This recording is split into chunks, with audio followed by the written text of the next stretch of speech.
อเดี๋ยวนี้นี่บ่มีข้าวกินเลยเด้มันบ่ได้ขายมันตุนเด้แมนยูว่าเฮาขายขาดทุนแต่มันบ่เป็นความผิดของประชาชนแม่นการบริหารที่ผิดพลาดของไฟฟ้าลาวแล้วให้ประชาชนมารับผิดชอบแบกภาระหนี้สินแบบนี้มันบ่แฟร์ประธานขอบใจท่านประธานที่ให้โอกาสขอเรียนท่านประธานข้าพเจ้ามี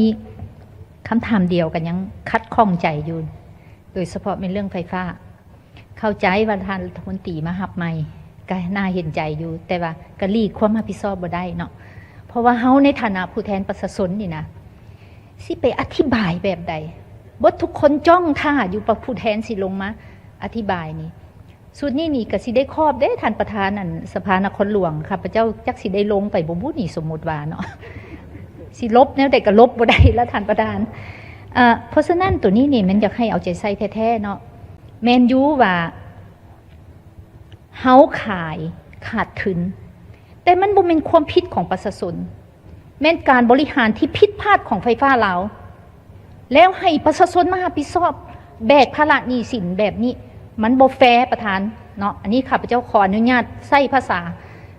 ชาวบ้านนี่แหละเพื่อให้เข้าใจง่ายๆเพราะฉะนั้นวิธีการอื่นๆขอให้คนครัวอย่างจริงจังขอให้พิจารณาทบทวนแท้ๆเรื่องนี้มันฮ้อนมันกระทบถึงความเสื่อมั่นการนำพาของพรรคของรัฐเฮาตัวนี้แล้วมันกระทบระบบเศรษฐกิจแต่กี้นี่เงินตาทุนเทียงแล้วราคาสินค้าเริ่มนิ่งบัดนี้มีเหตุผลว่าไฟฟ้าขึ้นเฮาบ่ฮู้ว่าเฮาสิไปจบบอนใดประธานแล้วบัดนี้การลงทุนของทุกๆเขื่อนนี่นะการลงทุนบ่ว่าสิแขนงการใดก็อย่าได้เว้าแล้วก็ถือโอกาสเลยนะว่าต้องบังคับให้ผู้ลงทุนนี่ขายภายในเฮาต้องได้ประโยชน์จากการลงทุนโครงการใหญ่ๆนำบางเขื่อนนี่ขายออกไป 100% แล้วเฮาคุ้มได้บ่ว่าเขาเจ้าขายแท้ๆราคาขายหั่นแม่นราคานั่นแท้บ่ไปจิ้มทางในว่าเฮาจะได้รายรับหยังเพิ่มอยู่หั่นข้าพเจ้าเชื่อว่าต้องเห็นเนาะอันนี้ขอให้ข้อมูลซะเนาะก็ได้แลกเปลี่ยนนำวิชาการบางแขนงในแขนงการนี้ตัวนั้นเพราะฉะนั้นตัวนี้มันเป็นเรื่องฮ้อนแท้ๆขอฝากให้กรมการเมืองหลายท่านขอให้พิจารณาเข้าใจว่าระดับรัฐมนตรีนี่ก็ลำบากใจแต่อันนี้มันในฐานะตัวแทนประชาชนขอให้รับฟังคำคิดเห็นของสพวกเขาไปพิจารณาหาทางออกสวยได้ถ้ายังเป็นจังซี่นี่ข้าพเจ้าคิดว่ากระทบหลายเนาะเจ้าขอบใจท่านประธานเดี๋ยวนี้มันมีบริษัทหรือหน่วยธุรกิจได้ลงทุนให้ประชาชนปลูกมันตนเพื่อเป็นสินค้าแต่ว่าปัญหาตัวนี้บ่แต่แพงหัวพันตามได้รับข่าวก็อยากว่าทั่วประเทศในเมื่อสภาพเป็นอันนี้ถือว่าประชาชนจำนวนหนึ่งแม่นผลิตแต่มันตนเพื่อจะแก้ไขชีวิตการเป็นอยู่แต่บังเอิญมันตนนี่บ่ได้ส่งออกจังซั่นนี้กระทรวงอุตสาหกรรมการค้านี่สิมีวิธีใดแก้ช่วยประชาชนเพราะเดี๋ยวนี้นี่บ่มีข้าวกินเลยเด้มันบ่ได้ขายมันตนเด้อันนี้มันจะขอมีคำเห็นแลกเปลี่ยนอันนั้นส่วนบางอื่นมันเฮ็ดดีเป็นเอกภาพตามการชี้แจงของทางกระทรวงการอุตสาหกรรมการค้าขอขอบใจเอาคิดเก้าเนี่ยยอมมือได้เนี่ยเอาเชิญเลยขอเรียนท่านประธานผมด้วยกันนะประธานที่นับถือรักแพงขอเรียนท่านรัฐมนตรีขอเรียนประธานสมาชิกสภาแห่งชาติข้าพเจ้าคำเสนศิษวงศ์สมาชิกสภาแห่งชาติจำเขตเลือกตั้งที่9ขอความคิดเห็นนะเสนอหรือว่าถามว่าแม่นเนาะข้าพเจ้าเป็นเอกภาพนำท่านรัฐมนตรีตกกับมาตรการการคุ้มครองราคาสินค้า ครับจะคิดว่าการคุ้มครองราคาสินค้าของเรานี้มันก็เป็นปัญหายุ่งยากและสิ่งท้าทายที่สุดเพราะว่าส่วนหลายสินค้าที่ประชาชนนำบริโภคอุปโภคอยู่ปัจจุบันมันสินค้านำเข้าถึงว่าจะมีการผลิตภายในแต่ว่าชิ้นส่วนต่างๆมันการนำเข้าส่วนหลายคัดแล้วคำถามว่าผู้ประกอบการภายในพวกเขาสามารถผลิตได้บ่สามารถผลิตได้แต่ว่าการแข่งขันบ่ได้สู้กับสินค้าภายนอกบ่ได้ฮอดกระทั่งว่าน้ำปลาแดกเดี๋ยวนี้นี่ปัจจุบันนี้ก็ไม่นำใช้สินค้าจากต่างประเทศว่าอิทธิพลของสินค้าต่างประเทศนี่มัน คือว่ายึดเอาตลาดภายในของพวกเราไปแล้วเนาะคันนั้นสิ่งท้าทายว่าพวกเขาจะเฮ็ดได้นำเอาตลาดกลับคืนมาให้แก่ผลิตภัณฑ์ของพวกเขานี้แก่ผลิตภัณฑ์คนลาวนี้ข้าพเจ้าจะขอเสนอ3วิธีนี้ที่ท่านรัฐมนตรียังบ่ได้เสนอเนาะวิธีที่1นี่รัฐบาลต้องได้ค้นคว้าวิธีการลดต้นทุนช่วยผู้ประกอบการนี้มีอย่างใดที่จะลดต้นทุนได้เช่นว่าการโฆษณาต่างๆนี้สื่อของรัฐบ่ว่าวิทยุบ่ว่าโทรภาพบ่ว่าการติดป้ายโฆษณาอื่นๆนี้ต้องได้มีนโยบายแก่ผลิตภัณฑ์ภายในผ่านมานี่พวกเขาแข่งขันเรื่องต้นทุนนี้ตัวนี้ผลิตภัณฑ์ภายในบ่สามารถโฆษณาได้บ่สามารถโฆษณาอยู่ในระดับประเทศบ่ระดับต่างประเทศเพราะว่าการโฆษณานี่แพงหลายเนาะอันนี้จะขอให้รัฐบาลพิจารณาอันที่2นี้การปกป้อง ผลิตภัณฑ์ภายในโดยจะเห็นอะไรการกำหนดการนำเข้าสิ่งที่พวกเราผลิตได้โดยการใช้มาตรการภาษีอากรนี้เนาะมูลค่าเพิ่มเหมาะหรือต่างๆและการจำกัดสินค้านอกภาษีนี้เนาะอยากให้มีการกวดค้นและตั้งคณะกรรมการโดยมีหลายภาคส่วนเข้าร่วมผ่านมาไม่แต่กระทรวงการค้าครับผมจะคิดว่าต้องมีหลายภาคส่วนโดยเฉพาะสภาการค้าและอุตสาหกรรมแห่งชาติซึ่งว่าเป็นองค์การธุรกิจนี่มันจะฮู้ดีว่าสินค้าอันใดถือกฎหมายในบ่ถือกฎหมายครับเราคิดว่าคือว่าและพี่เห็นผีคนเห็นคนเนาะครับพระเจ้าคิดว่าอยากให้มีการประกอบส่วนมาตรการที่3นี้การส่งเสริมคือท่านรัฐมนตรีได้เสนอว่าปลายน้ำนี่ครับพระเจ้ายังอีกบ่ทันสุดปลายบันไดเนาะการส่งเสริมตลาดหรือว่าส่งเสริมผู้บริโภคให้หันกลับมาใช้สินค้าภายในพวกอันนี้หลายธุรกิจเดี๋ยวนี้เขาส่งเสริมผู้สมใช้พุ่นแล้วบ่แม่นส่งเสริมไปโฆษณาซื่อๆจัดวางแสดงบ่นี่เป็นการส่งเสริมการโฆษณาสินค้าแต่ว่าเขาสิดึงดูดเอาผู้บริโภคพุ่นน่ะทีนี้น่ะการหันผู้บริโภคคันว่าเป็นลูกค้าของสินค้าต้องมีมาตรการต้องมียุทธศาสตร์เนาะในการจูงใจผู้บริโภคภายในคนลาวนี้ให้ไม่หันใช้สินค้าภายในนี้โดยรูปการต่างๆเช่นมาตรการภาษีอากรมูลค่าเพิ่มมาตรการย่องยอสมเสยและหลายๆอันการจุกสลากต่างๆนี่มันต้องได้มาตรการของรัฐเนาะอันนี้จะให้ทางกระทรวงเกี่ยวข้องนี่ไปพิจารณา3มาตรการนี้ครับพระเจ้าคิดว่าพวกเราสามารถแข่งขันกับตลาดต่างประเทศได้ขอขอบใจท่านประธานเจ้าขอเฮียนท่านประธานคณะประธานขอเฮียนบรรดาทานสมาชิกสภาก็ก่อนอื่นก็ขอแสดงความขอบใจและต่อคำถามทุกๆคำถามที่เสนอมานี่ก็ล้วนแต่เป็นคำถามที่สำคัญหมดนะครับพระเจ้า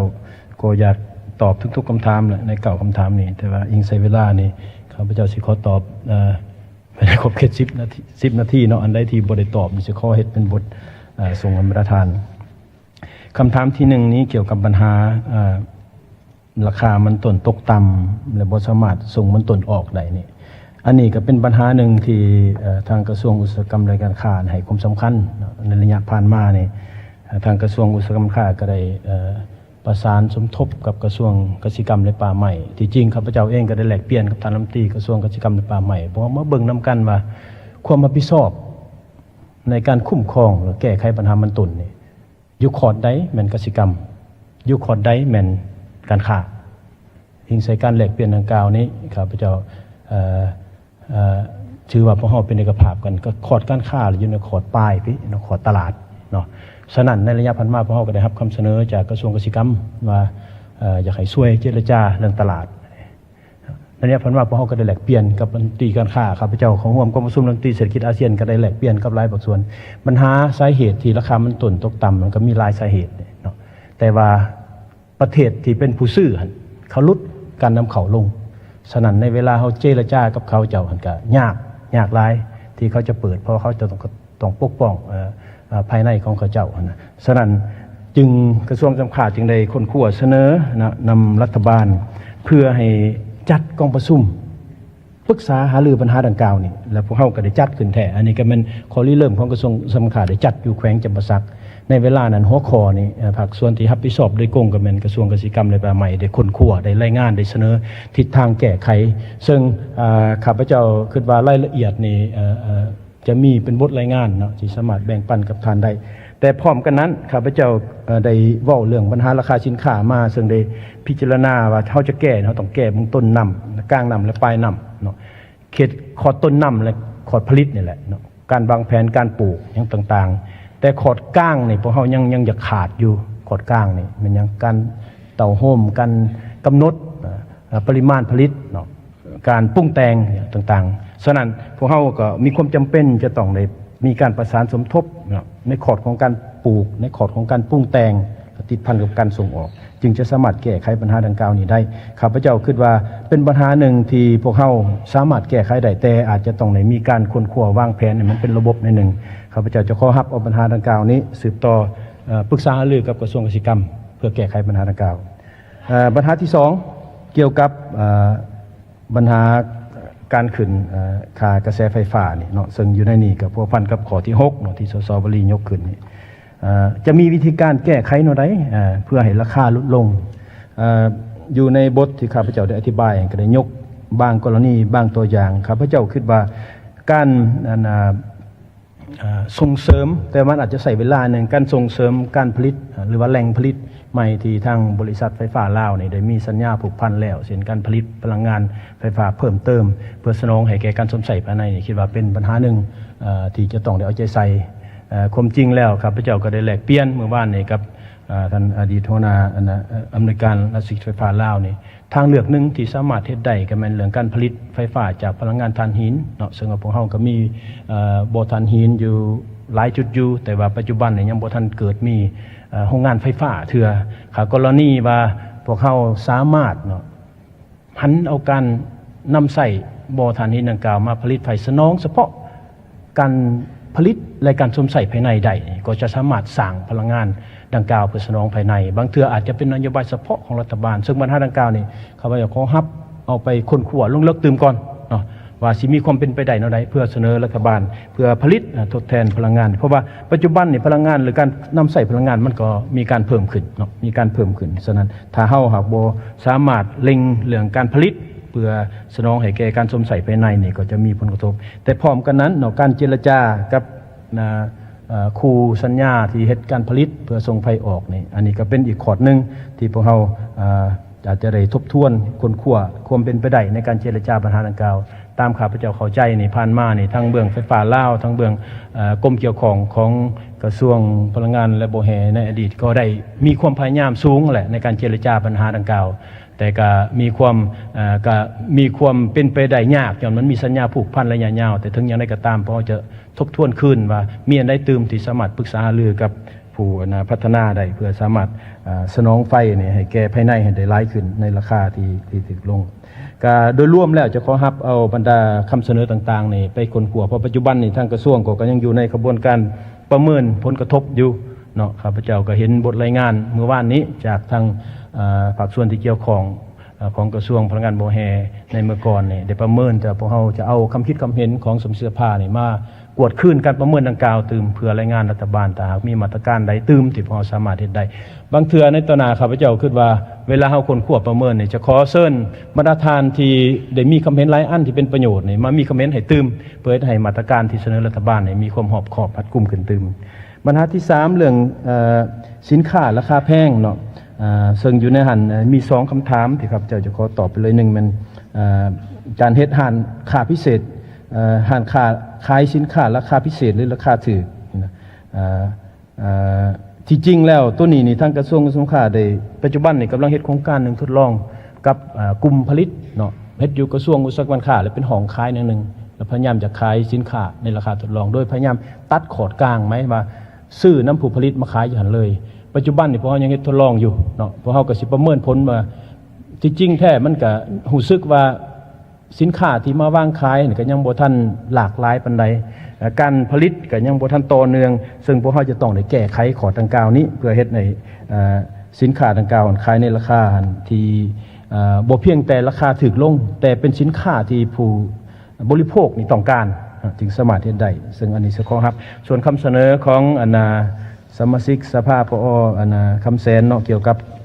คล้ายๆเป็นคำแนะนำเนาะว่าพวกเราสิเฮ็ดแนวใดเพื่อให้พวกเราสามารถแข่งขันได้หรือว่าหันเอา การสวมใส่นี่มาสวมใส่สินค้าผลิตภายในความจริงแล้วก็ขอเสนอทั้ง3ข้อนะก็เป็นข้อเสนอที่ดีแหละก็ขอ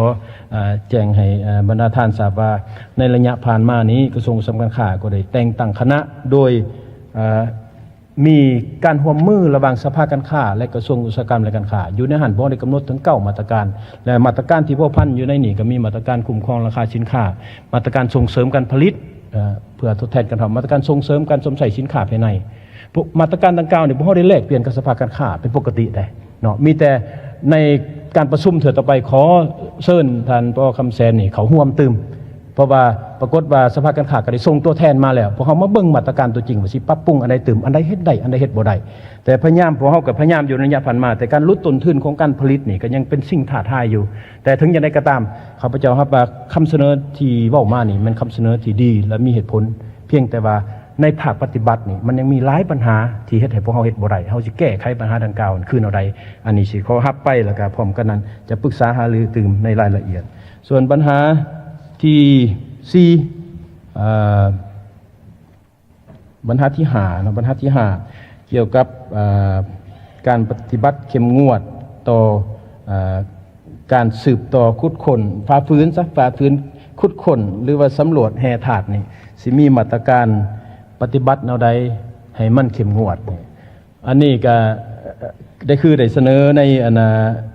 บทรายงานนั้นอันจุดสำคัญหนึ่งที่ข้าพเจ้าจะขอเพิ่มอยู่ในบทรายงานดังกล่าวก็แม่นการปฏิบัติมาตรการเข้มงวดบางเทื่อเฮาอาจจะจำเป็นอยู่ในบทข้าพเจ้าก็ได้ว่าต้องได้ค้นคว้าขึ้นว่าการปรับไม้ต่อผู้กระทำผิดนี่อันนี้สิขอไปกวดคืนเบิ่งกันว่าในระดับของการปรับไม้ผ่านมานี่มันเพียงพอหรือบ่มันสูงพอหรือบ่เนาะอันนึงแม่นปรับอยู่ในขอดของการปรับไม้นี้อันที่2ก็แม่นการกวดกาการปฏิบัติหน้าที่ของพนักงานที่รับผิดชอบนี่แหละข้าพเจ้าคิดว่าอันนี้ก็เป็นจุดหนึ่งที่สำคัญในระยะผ่านมาข้าพเจ้าก็เชื่อว่าภาคส่วนที่เกี่ยวข้องก็ได้มีความเอาใจใส่แต่บางเทื่อมันก็อาจจะมีกรณีความเกรงอกเกรงใจต่างๆข้าพเจ้าคิดว่าอันนี้นี่ทางกระทรวงจะได้แต่งตั้งคณะเพื่อติดตามสุขอยู่การปฏิบัติดังกล่าวนี้ให้มันมีความเข้มงวดนะครับกลุ่มกันตืมอีกข้อนึงเนาะข้าพเจ้าคิดว่ายังเหลือแต่1 นาทีสิขอเว้าข้อที่7เนาะมีแผนการประสานสมทบกับแผนงการเกี่ยวของกวดกาควบคุมการนำเข้าสินค้าหรือบ่อันนี้ก็แม่นความจริงแหละในระยะผ่านมาเนี่ยกระทรวงอุตสาหกรรมการค้าก็ได้กวดเห็นการนำเข้าสินค้าที่บ่สอดคล้องบ่ถูกต้องขอยกตัวอย่างเช่นสินแสแข็งเนาะสินแสแข็งนี่สินเป็นสินส่วนหมูบ่เครื่องทะเลบ่ผ่านมาพวกเฮาก็กวดเห็นอยู่แข็งขมวนเอาเข้ามาทางสวรรณเขตกดเห็นอยู่นครหลวงเอาเข้ามาแต่ทางบริคำไซกดเห็นอยู่อุดมไซเอาเข้ามาแต่ลงน้ำทาเวลากวดเห็นนั้นพวกเขาก็ได้คนคั่วรายงานรัฐบาลก็เห็นว่าพวกเขายังมีช่องว่างอยู่ในขอดชนเขาเนาะฉะนั้นในระยะผ่านมาเนี่ยรัฐบาลก็ได้มีแจ้งให้มีเพิ่มทวีความมันจะใส่ในขอดเขาเบื้องการค้าเนี่ยพวกเขาแมนกวดภายหลังสินค้าที่เข้ามาแล้วฉะนั้นถึงอย่างไรก็ตามใน2 เดือนที่ผ่านมานี้กระทรวงก็ได้เสนอในกองประชุมคณะ19เพื่อให้จัดกองประชุมสัมมนาเกี่ยวกับการแก้ไขปัญหา